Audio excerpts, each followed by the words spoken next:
Bonjour à toutes et à tous, on se retrouve aujourd'hui pour la dernière séance du chapitre H7 intitulé L'Europe et le monde au XVIe siècle. Dans la séance précédente, vous avez travaillé sur le premier voyage de découverte de Christophe Colomb. Celui-ci, après avoir reçu un financement de la couronne d'Espagne, décide de naviguer vers l'ouest sur l'océan Atlantique afin de trouver une route maritime vers les Indes, vers l'Asie donc. Après 2 mois de voyage, il parvient à rejoindre la Terre et accoste dans les Bahamas, sans savoir qu'il vient, sans le vouloir, de découvrir de nouveaux territoires. Peu à peu, notamment après le retour de Christophe Colomb, les Européens vont prendre conscience de l'étendue de la Terre et vont souhaiter poursuivre ces découvertes.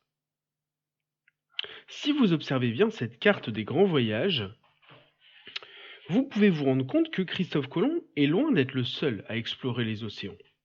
Dès son retour en Espagne, Colomb va faire part de ses découvertes et d'autres explorateurs vont essayer, à leur tour, d'en faire de même.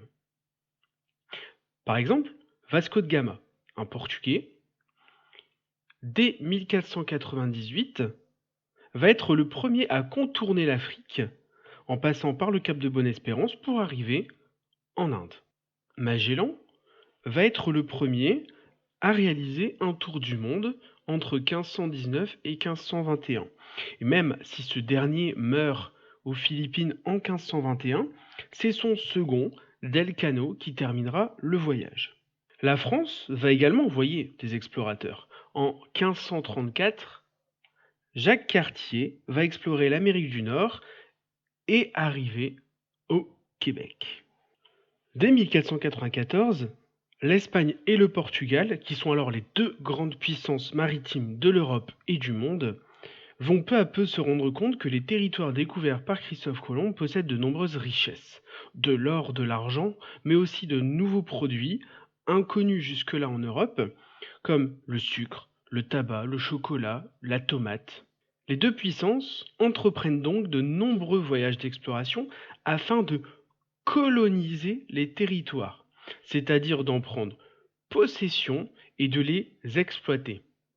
En 1494, Espagnols et Portugais signent un traité, celui de Tordesillas, qui va fixer une limite aux découvertes.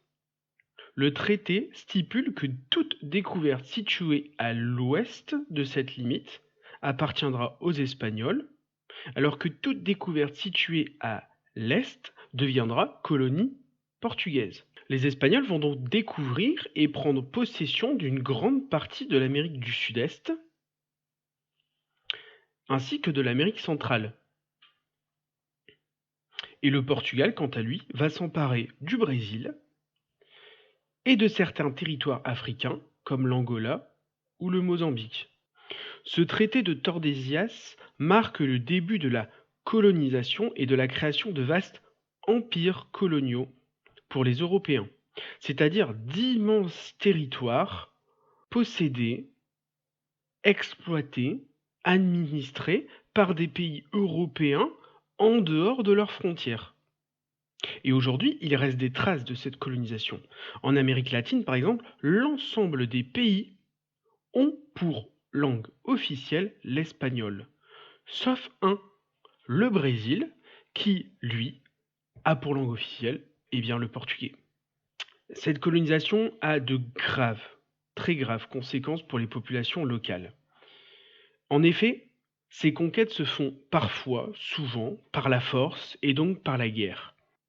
Les Européens sont avantagés car ils possèdent des armes à feu et Cortés, par exemple, va conquérir le Mexique dès 1519. Ces conquêtes vont être également accompagnées de conversions religieuses forcées, c'est-à-dire que les Européens vont détruire les temples, les idoles représentant les dieux des autochtones et vont leur imposer la religion chrétienne catholique. Ensuite, les Européens vont exploiter ces populations locales. Les Européens vont leur imposer un travail forcé dans les mines d'or, dans les mines d'argent, dans des plantations. Ces matières précieuses vont être ensuite ramenées en Europe afin d'enrichir les royaumes. Et finalement, Les Européens apportent avec eux de nombreuses maladies. Par exemple, la variole. Ces maladies sont inconnues des Indiens et elles vont faire des ravages parmi la population car celle-ci n'est pas immunisée contre ces maladies. Prenons l'exemple de la population aztèque qui vit dans le sud du Mexique actuel.